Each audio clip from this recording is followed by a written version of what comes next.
양해는 중국 정부의 운영 방침이 정해지는 중국 최대 정치 행사입니다. 정부가 발표한 2022년 경제성장률 목표치는 5.5% 안팎입니다. 올해 경제성장 안정세를 유지하기 위해 중국 정부가 어느 정도의 경기 부양책을 펼칠 것을 기대할 수 있습니다.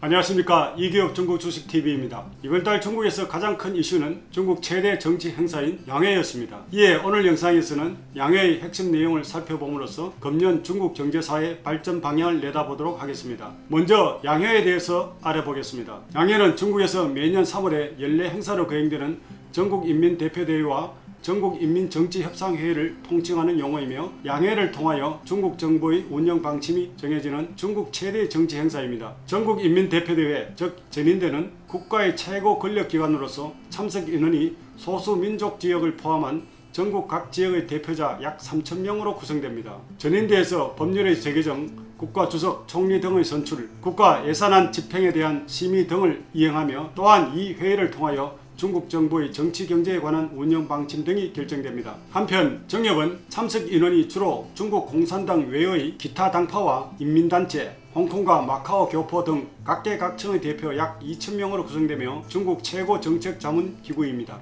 양회에서 심의할 업무 보고 중에 가장 중요한 것은 연간 거시정책 목표와 산업정책 방향성 등을 제시하는 총리의 정부 업무 보고입니다. 금년 정부 업무 보고의 내용에서 중국 정부가 정한 경제성장의 핵심 단어는 안정입니다. 경제성장 안정세를 유지하기 위하여 아래 세 가지를 강조하였습니다.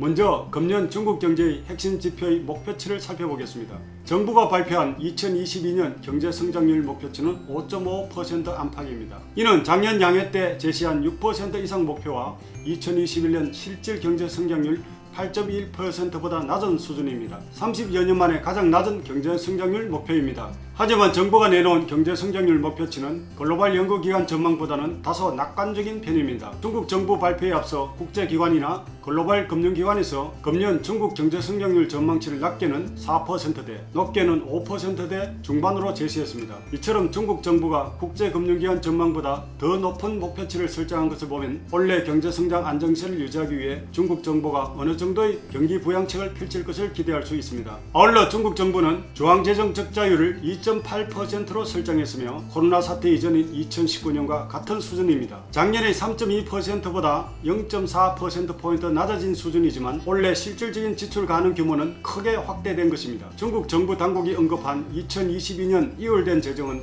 약 2조 위안으로 실질 재정 적자율은 4.5%에 도달할 것으로 추정됩니다. 두 번째는 지방 특수채 확대를 통해 인프라 투자를 촉진할 것입니다. 2022년 지방정부 특수목적 채권 한도는 2021년과 같은 수준인 3조 6,500억 위안입니다. 2월 된 1.4조 위안을 합치면 2022년 특별채 한도는 5조 위안에 육박할 것입니다. 지방 특수채는 주로 지방 인프라 건설 등의 분야에 사용합니다. 더불어 2022년 중앙재정 예산 가운데 인프라 투자액은 작년 대비 300억 위안 정액한 6,400억 위안으로 예산안을 편성하였습니다. 이는 금년 경제 성장에 동력을 부여하기 위해 인프라 투자 부분을 이전보다 더욱 적극적으로 추진하겠다는 신호로 보입니다. 마지막으로 부동산 산업에 대한 안정화 정책입니다. 작년 하반기부터 흥다그룹 등 중국 부동산 회사의 파산이 계속해서 출현됩니다. 이번 정부 업무 보고에서 부동산 산업 관련 내용을 보면 금년 정부가 부동산 산업 불안정을 해소하기 위해 규제를 완화할 경향이 있습니다. 금년 정부 업무 보고에서 정책 당국의 부동산에 대한 기본 방침은 집은 거주 목적이어야 하며 투기 목적이 되어서는 안 된다는 원칙을 유지했습니다. 하지만 주택 가격과 투자 심리를 안정시키고 부동산 산업의 선순환과 건전한 발전을 촉진하기 위해 도시별 맞춤 정책을 시행하도록 강조했습니다. 이에 2022년 연초부터 현재까지 전국 40개 이상의 도시에서 다양한 부동산 산업 완화 정책을 발표했습니다.